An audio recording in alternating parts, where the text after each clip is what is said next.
walirraan fagaannu lalgalooto jalaan nu fageesse.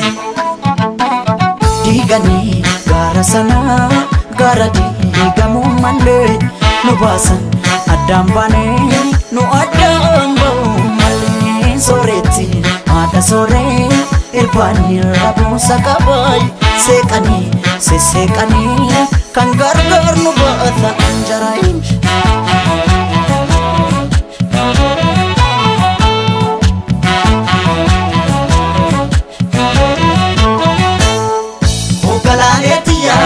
Qotiyyoon abbaan didaa yaadidaa harkoota keessa.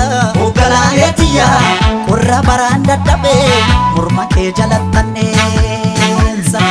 Oggalaalee tiyyaa sululta looniin tiksu darabaatti galchiidha. Oggalaalee tiyyaa yooman dhufee si akka ansirraa fagoon jira. Maalan jira maalan jira maalan jira yaga yaani maalan jira caccabsee na nyaatee jira. Anin jiru anin jiru yaga anin jiru kukkutee na nyaatee jira. Kotee nami ciisanii darbatee yaga kotee nami ciisanii darbatee. Rafeen buluu namni waan morma abdatee yaga maalan jira caccabsee na nyaatee jira.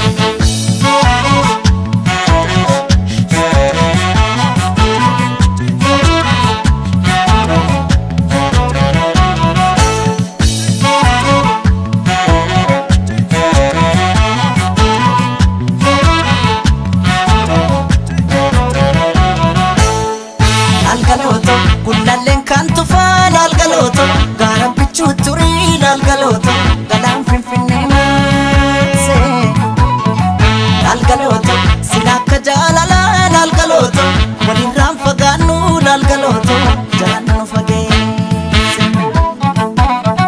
Lalgalooto gullalleen kan tufaa lalgalooto gaara bichuu turii lalgalooto galaan finfinnee maasee lalgalooto sila akka jaalalaa lalgalooto walirraan fagaannu lalgalooto jalaan nu fageesse.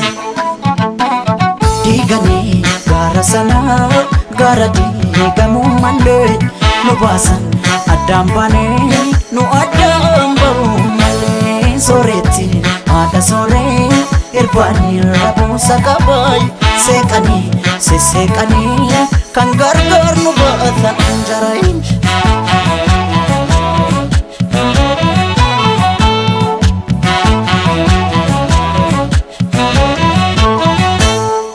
Oggalaalee tiyyaa farda siidaa katanii siidaa dabalee suurii. Oggalaalee tiyyaa erga nu daangeessanii barrii turee buubulee. Oggalaalee tiyyaa waddeessi jiraa gubee amboorraa calaqqiisi. Oggalaalee tiyyaa narraa fagaatte jedhee si yaaduun kiyya yoo mafe. Maala nafee nafee akka yaani maala nafee caccabsee na nyaatee lafee. Anin jiru anin jiru yaga anin jiru kukkutee na nyaatee ture.